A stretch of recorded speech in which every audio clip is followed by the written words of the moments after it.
What happens over time is we forget some of the things that were there in the beginning. We become a culture.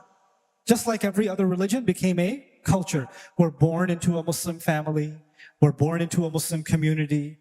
We're used to things being a certain way. We never ask any questions. We never inquire. And we accept Islam because our environment is Islamic. Please listen to this carefully. We accept Islam because we found in our family or in our community an Islamic environment. So our Islam didn't come from the inside. It came from the environment, which is outside. But now times have changed. Even if you're living in Trinidad, or you're living in Texas, or you're living in Lahore, or you're living in Dhaka, I don't care where you're living in the world, your environment is not just a physical environment. There's an environment on this device right here. There's an environment right here. You are now exposed to things you were never exposed to. Human beings were never exposed this way before, ever. So your environment that kept you safe, and you can just be comfortable in your belief, because everybody around you believes the same way you do. It's no longer the case. It's being challenged. It's being questioned. It's being made confusing. Now you have two choices. If you want to save your iman, you want to save your faith, you have two choices. I'm going to shut down the internet. I'm going to shut down all world communication. Don't talk to anybody. I just want to stay within the few people that will protect my iman. Everything else is fitna. Everything else is kufr. Everything else will destroy me. By the way, a couple of thousand years ago, the church was telling the public, don't learn, don't ask questions, don't inquire, because if you learn anything outside, it will ruin your faith. It will ruin your faith. That's what the church was telling the people. Don't learn. That's why they were burning books. They were burning books because they didn't want people to learn, because if people learn, they'll start questioning Christianity. We can't have that. That will destroy this whole system. And so if our solution is, we better not learn anything, we better hide to protect our iman, we are forgetting who we are. Allah gave us this religion not to hide from the environment. Allah gave us this religion to challenge the environment. That's actually why He gave us this religion. This religion doesn't run from fitna. This religion ends fitna. This is what this deen is.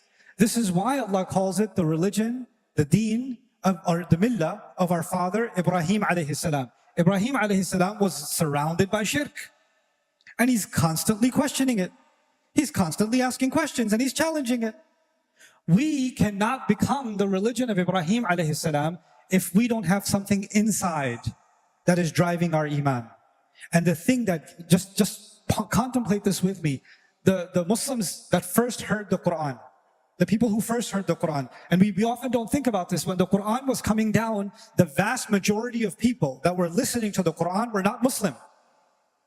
When the Quran was first being revealed, and Rasulullah sallallahu alaihi wasallam was reciting the ayat of the Quran, most of the ears that the Quran was going into was non-Muslims. And they've been non-Muslims for many centuries. Family history and ancestry and every ayah of the Quran is challenging their culture, it's challenging their family, it's challenging their environment, it's challenging their lifestyle, it's challenging their freedom, it's challenging everything. Why would they leave their family and their culture and their freedom and their comfort, or leave all of that and accept this message? What is it? There's something powerful about the word of Allah. There's something supernatural, miraculous about the word of Allah, that these people who heard it, imagine, before Islam, they could eat whatever they want. They could do whatever they want. They can kill whoever they want. They can behave however they want. They can speak whatever they want. And Islam comes and it puts restrictions on what they can eat and who they can marry and how they can behave and how they can do business. Why am I accepting all these restrictions? I was free before. Why am I following this? This is too restricting. By the way, you get this question today from Muslim youth. Muslims say Islam is so strict. It's so restricting. And I say, your question is not new. In fact, this question would have been asked by the mushrik a couple of thousand years ago, or 1500 years ago when the Quran first came. Why should I accept this religion that puts all these restrictions on me when I could be free without it? Shirk is so much easier. Shirk is much more liberal than Islam. It's too conservative, right? The question then is, why did they accept it? Why not? They didn't just accept it. They're willing to die for it. They're being tortured and beaten, and you can't beat the Islam out of them. They're being ripped apart and they won't leave La ilaha illallah. What in the world is happening here? Even their family comes to them and says, we liked you. Kunta fina marjua. We used to like you. We had hopes in you.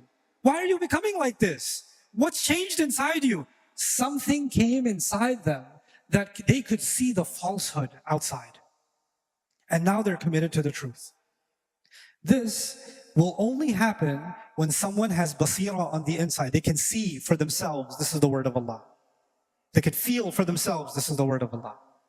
If our Islam, in the millions, hundreds of millions, billions of Muslims around the world, if the vast majority of us will only be Muslim because our parents are Muslim, because our environment is Muslim, then our Islam is in trouble. Our Islam is in trouble because the environment is changing. And when the environment changes, then the Islam will change too. The thing that will keep our Islam going, even if the outside situation changes or doesn't change, nothing will impact it, is if our Islam is coming from inside, not from the outside. It's from the inside. When I live in the United States, sometimes young people come and tell me, Ustad, it's really hard to be Muslim in America. And I say, I've never heard something more ridiculous in my life. It's very hard to be Muslim in America. When 2 + 2 = 4, it's not hard to accept that 2 + 2 = 4 in Trinidad, and it's not much harder in Canada, and not much harder in anywhere else. Fire burns. Like, it's really hard to not touch fire in America. No, no, no. Fire burns no matter where fire is, buddy. Truth is truth. The idea that somehow the environment is making my faith weak. You know what that means? That your faith just came from the environment. That's why it's weak. Your faith didn't come from something inside. We need to cultivate that inside. We need to build that inside. And the only way that will come is the way that it came the first time. The first time it came when people were thinking about what Allah was saying. Rasulullah sallallahu alayhi wasallam was reciting the ayat of the Quran.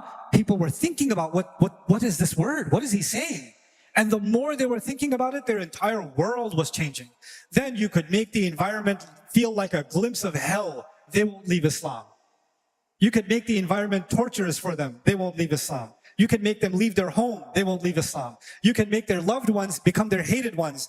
They won't leave Islam. Nothing can happen that will make them leave Islam. So when you see today that life is easier for Muslims, and by the way, when you go to Muslim, I've been in many places in the world, and when I see Muslim communities, one thing I've noticed is whenever I see more wealthier Muslims, their children are farther away from Islam, generally. Isn't that the opposite? You have, on the one hand, you have people that are being tortured and they won't leave Islam. And on the other hand, you have people that have a good life. They've got a PlayStation 5 downstairs and a PlayStation 5 upstairs. They've got, life is easy. They got the newest iPhone, got the hi-fi internet, Wi-Fi, got a car couple of cars in the garage. Life is good. And all of a sudden I have doubts about Islam.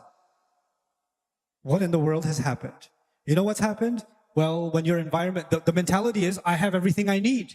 I have money, I have entertainment, I have health, I have safety. Why do I need God? Why do I need religion? I have everything already. I don't need it. You know where that sense of safety comes from? It comes from the environment. It comes from the environment. So now people are losing their faith because of the environment.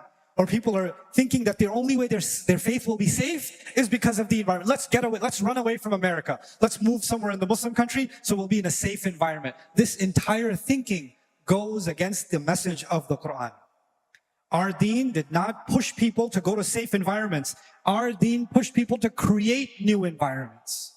To create new environments. The Sahaba left their homeland. They left the sacred land of Mecca and Medina. They left that sacred land and they ended up, some of them in India. Some of them all the way to China. Why? They should stay in a safe environment. Why are they going all the way out there? What in the world? This is the essence of our religion, and when we forget that essence, then there's no, in my mind, Allah Ta'ala a'lam, in my mind there is no doubt about it. If we don't hold on to this religion for internal reasons, for deep internal reasons, then Allah replaces the ummah with others who will be better than them. إِن تَتَوَلَّوْا يَسْتَبْدِلْ قَوْمًا غَيْرَكُمْ ثُمَّ لَا يَكُونُوا أَمْثَالَكُمْ. If you turn your backs, He will replace you with people other than you, and they will not be the likes of you.